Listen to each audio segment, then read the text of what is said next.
Well, hello, brothers and sisters. This is Pastor E.O. Jackson here, again coming to you from Greater New Antioch Baptist Church to stream our Bible study. We had a great time on our conference call earlier today, and I'm delighted to have you to come tonight and share with us. So I'm sitting here at home recording this Bible lesson. I have my computer to my right, so where I have some notations. So if I look off, I'm still with you. It's just, over to my right where my notes are. So we're delighted to have all of you to join us. And remember, you can always catch us with something, gnabc.org. Greater New Antioch Baptist Church, 2900 Avenue G, and we're simply delighted and excited to have you as we are again adjusting to this new norm, getting accustomed to delivering God's word.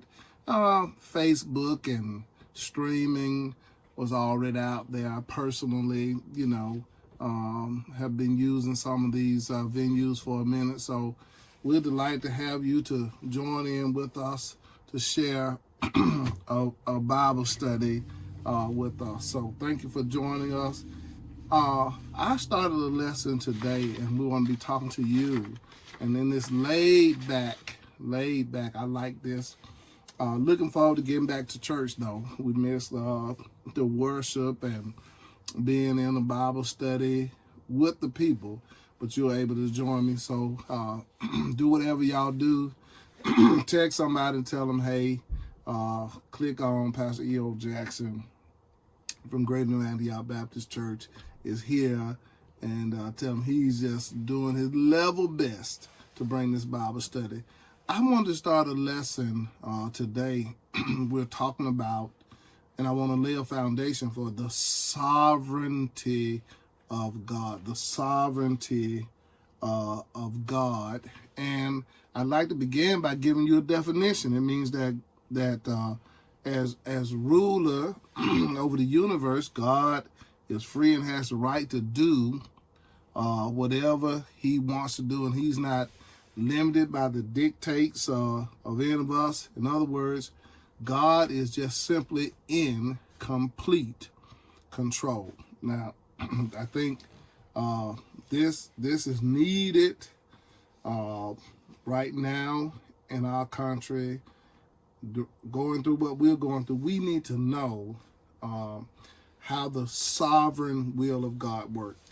I told them in the earlier study, I said, now listen, I want to progress you from just saying the will of God to talking about the sovereign will of God. You see, when you say the sovereign will of God, you are saying that God has and retained the absolute right to do whatever he wants to do. God has the sovereign, he has the absolute right to allow whatever he wants to allow. God, I believe, is in complete control over everything that happens on the earth. And that when everything wraps up, God's will is the final cause of everything. Now, this is going to be tough for some people, because what we try to do is we try to rationalize, because for people who are not true believers and atheists, they struggle with God being in charge, because they say, well, if God is in charge, why doesn't he eliminate and alleviate all the evil and all the suffering? Why doesn't God eliminate and alleviate this corona virus? And so what I need to say to all of us is the sovereign will of God is beyond human understanding. Say that to somebody and teach them. It's beyond human understanding. You just can't understand it to save your life. I don't care how hard you work at it. I don't care what you do to try to achieve it. The sovereign will of God is beyond human understanding. And here's the simple truth of the matter Here, saints, God just doesn't owe us an explanation for whatever he allows to happen, whatever goes on in the world. We think that God should be subject to us, but here's the truth of it. The truth of the matter is, God is not subject to us. We are subject to God. And we find ourselves sometimes having to try to explain away when we are dealing with the sovereign will, not just the will, but the sovereign will of God. He has the absolute and reserves the absolute right to allow whatever he wants to happen. So what I did today is I pointed out at least 10 things that God has the sovereign rule over. And I want to share those 10 things with you as we lay this foundation. I hope you'll join me next time, because we're going to continue to unpack this idea of the sovereignty of God. The first thing I want to tell you is this. Now keep in mind, as I look off just a little bit, that God is sovereign over Satan's delegated world rule. You remember in 2 Corinthians 4:4, John 12:31, you see the prince of the power of the air and all of this. Now that reminds us that we should take the devil seriously, and we should know that he is something serious to contend with, but we must not forget that God ultimately is over everything that happens in this world. Nothing can happen. We saw it demonstrated. The book of Job is the oldest book, the oldest recorded book in the Bible, because those of you who are students of the Bible, you know the Bible is not chronologically arranged. That means the oldest book is not first, but the Bible is logically arranged, because the Bible just wouldn't seemingly make sense if the beginning of the book began with the book of Job, that there was a man in the land of Uz named Job. That just wouldn't make sense. What logically makes sense is in the book of Genesis, in the beginning, God created the heaven and the earth. That just makes logical sense. So those of you who are learning the Bible, remember that the Bible is not chronologically arranged, but the Bible is logically arranged. So keep in mind, as you look through this lesson and think about this lesson, that God is in charge. God is sovereign over the nations. God is sovereign over all the rulers, over all satanic power behind him, behind them. They do not move without the permission of God. As powerful as Satan was when it came to Job, who will be referred to quite a bit in this lesson, you will remember that Satan could not operate in this world without first gaining God's permission. So as troubling as that may sound, you've got to know and understand that God is sovereign over everything, even Satan's hand in this world that we live in. So though Satan, the prince of this air, the ruler, and all of those designations that he has been given in the scriptures, you've got to remember, though, ultimately, he still cannot move without God. But then here's the second thing that I want to tell you, that God is sovereign over Satan's angels, his angels, demons, and evil spirits. You got to remember that these things are real. These unclean spirits, sometimes Matthew 8, James 2:9, Luke 7:21, Matthew 10:1. You see all of these different references as to demonic warfare and all of that stuff, how the devil works against us and all of these kind of things. But I want you to rest assured and know that, listen, they can't do anything without God's permission. And then they're subject to him. You see him in Mark chapter 6, that man of Gadara, and other places in the scripture. What have we to do with you, son of man or son of God? You know, in other words, hey, they did not want to deal with Jesus because they knew that even though they were operating in the earth realm, even though they were operating in that man's life, they knew that they were subject to the power of Jesus. So listen, brothers and sisters, he is sovereign even over demons. Those are Satan angels. But the other thing that God is sovereign over, he's sovereign over Satan's hand in persecution. You got to remember that he's sovereign. Sometimes, you know, persecution can be hard to deal with. You remember how they came out against Jesus when nearing his crucifixion, and they were about to close the mouth of the lion on Jesus and all of that kind of stuff. And you remember, listen, and a lot of you need to know that persecution is real, and Satan will bring persecution your way, but it ought to make you better. It ought to make you better. If you're a preacher, somebody's going to say you're not real, especially in all of this stuff that's going on. There are so many accusations being hurled against the brotherhood and all of that.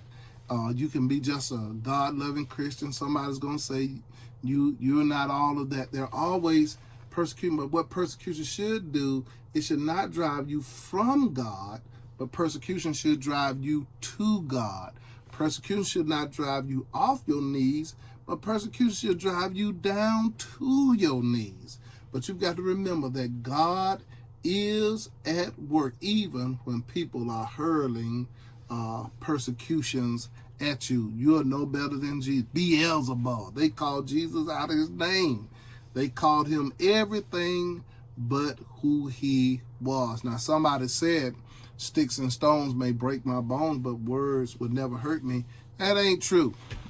That's not true. Words do hurt, and sometimes people can say things that will hurt you. I've been in the pulpit now for 40 years, and people sometimes can say some things, you know. God eventually heals me, because what it does is when people persecute you, it causes you to really take a look at your relationship with God, and it'll cause you to make a determination whether you're real or fake. So let me just tell you, God is sovereign over Satan's persecution. That's 3. But number 4, God is sovereign over Satan's life-taking power. You know, in the book of Revelation, it said, don't fear none of these things that are about to come on you. You've got to learn to do what James talks about in James 4:13 through 16. You know, say tomorrow we will go into such and such a town and spend a year there and make a profit. James said, you don't know what tomorrow is going to bring. Who would have thought? Here now we've been maybe possibly 4 Sundays out of Sunday morning gathering for worship. Who knows what tomorrow will bring? But he says, what is your life? It is nothing but a vapor. It appears for a little while, then it's gone. Then James get to the crust of the matter. He said, this is what you ought to say. If the Lord wills, we will live and do this, that, or the other. Listen, we should never boast about anything. Hey, don't let that spirit of suicide get on you, because we're going through a tough time. It may get tougher before it get better, but I've learned to say, if it's the Lord. You know those saints of yesterday, older people, man, they had that thing down to a science. I'll see you tomorrow. Okay, if the Lord wills. They understood the sovereignty of God. Even though they were good, godly people, they recognized that I won't be in the next location unless God wills it so. So here's the next thing. Number 5, God is sovereign over, watch this, natural disasters. God is sovereign over natural disasters. Have you ever taken a look had Job. In the book of Job, you see some talk about it, and what we were able to conclude without spiritualizing in that text, what basically happened is lightning struck, killed all Job's sheep, servants. A wind hit the forewind of his house, his elder brother's house, elder son's house. What we conclude is it was a tornado. But listen, God was sovereign over what happened. It was no accident that storm came and hit Job's house. It was no incident. God was sovereign over that. And brothers and sisters, we've got to learn that God is sovereign over natural disasters. Listen, we will not understand, and our finite minds cannot understand why this virus has happened. But I tell you what, we need not sit here and act like God is somewhere sitting as a lump on a log or not on a log. He does not know what's going on. God knows what's going on. Just as we know. You look in the book of Job, you'll see in that book of Job where his family talked about when they came to see him. They came to see him because they said God had sent this evil upon you. And some people can't handle that. That's references to the sovereign will of God. God is in control of natural disasters. Mark chapter 4, I spoke on that. Jesus is in the hinder part of the boat asleep. A storm comes up. A natural disaster come up. Winds of hurricane force and all of that kind of stuff. But he was sovereign over that. This is what Jesus gets up and says. It was no accident that storm came up at the particular time it came up. It was just not an accident. I don't believe that. I believe that God is in charge of natural disasters. We just had this horrific storm Sunday. Oh man, talked to my friend, one of my pastor friends, over in Chattanooga. That storm danced all around near his home, some damage all around him and near his home and his yard, and took the trees, but didn't take his house. I'm telling y'all, listen, that's the sovereignty of God. God is sovereign over natural disasters. I cannot answer why your house, why not my house, or why this, why I had a big tree to fall down back there. But listen, God is sovereign even over natural disasters. You know, I can't figure it out, but God is sovereign over that. But the last thing, listen, God is sovereign over Satan's sickness causing power. He's sovereign over that. Acts 10:38 talks about that. Said that Jesus went about doing good and healing all of those who were oppressed or being oppressed by the devil, because God was with him. Satan can oppress us with, he can oppress us with sickness. But listen, it's not so much of what you go through. In the sovereign will of God, somewhere God is involved. That woman in Luke 13 who was bound over, who Satan had bound over these 18 years, and that's why Satan's the Lord's healing power was a sign of the breaking in of the kingdom of God, because people need to know that God has power over Satan's sickness causing power. Listen, you can be like me. I have a condition thing. I have controlled diabetes. I'm not suffering in any way, barely symptomatic. God has kept me feeling good, kept me doing good, doing all the right things. Satan can afflict me, but he can't take me out. He just can't do me in, because God has given me enough sense to understand the sovereignty of God, that God has placed people in place who can help me to deal with. It's just like those of us who wear glasses. Hey, now you can call it whatever you want to, but wearing glasses means that all of us have an eye condition.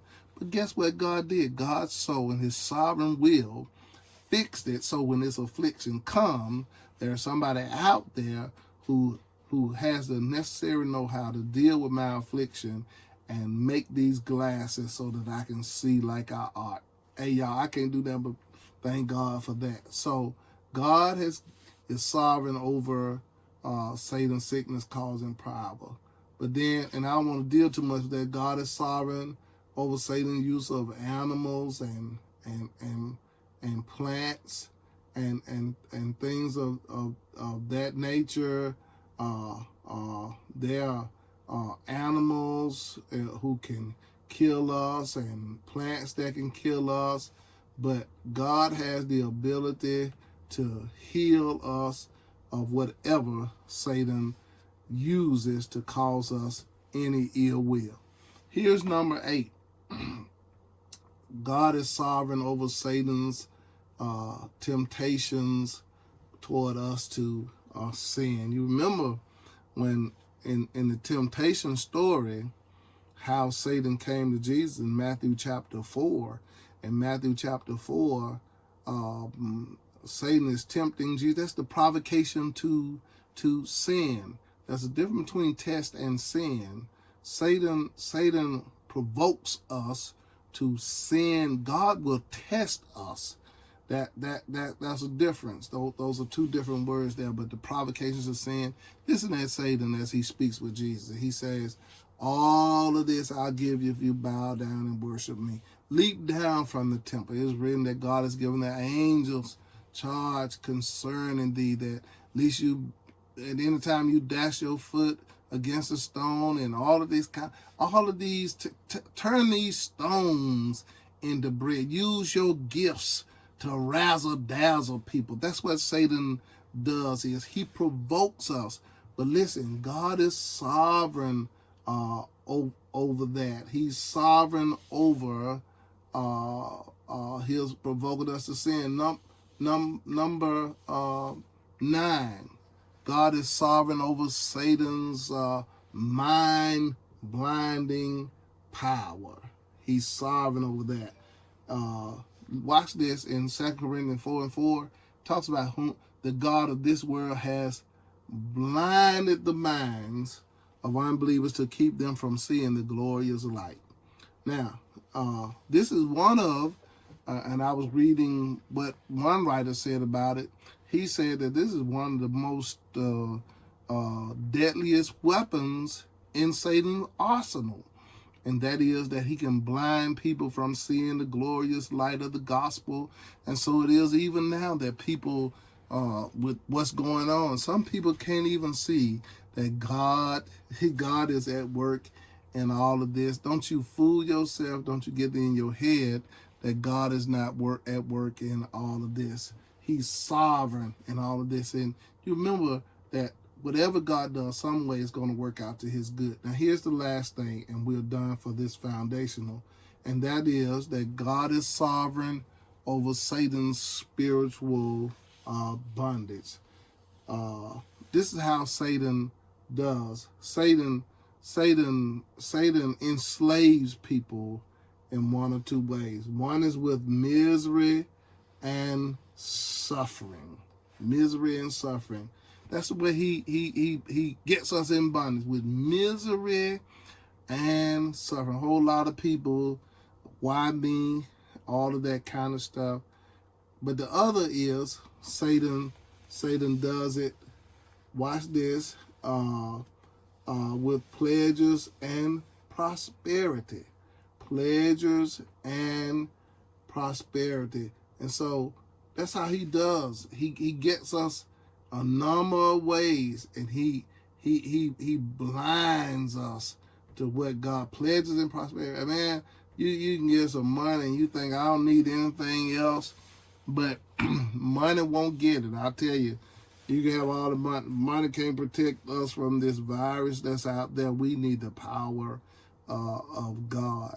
You remember other passages that we're going to get into eventually in this study. You meant it to me for bad, but God got in what happened and many to them for good. And we know that all things work together for the good things, bad things, right things, wrong things, whatever happened, God gets in it. Friday on Calvary looks bad. It's devastating. But God was in it. Look at what God brought out of that Friday. So I want to leave with you, brothers and sisters, God is sovereign. He reserves the right. You nor I can, the creature cannot control the creator. I don't care how we try to frame it, fix it up, but the creator overrules the creature. There's some people who teach a little different to this. And I'm not here to dispute with anybody. I don't get into biblical debates. But what I believe is that I am subject to the sovereign will of God. God is in charge of everything that happens. And when the dust settles, you'll see the will of God. Well, listen, this has been Pastor E.O. Jackson. Thank you all for tuning in with this study. I hope it'll help you in your walk with the Lord. Catch us this same time next week. I'm going to still be dealing with this, the sovereignty of God, because the saints and Christians, it's time for us to understand that God is in charge of everything. And listen, he doesn't owe us an explanation about what he allows and what he permits, because whatever he allows and permits, he reserves the right. God blessings be on you. We'll look forward to seeing you real soon.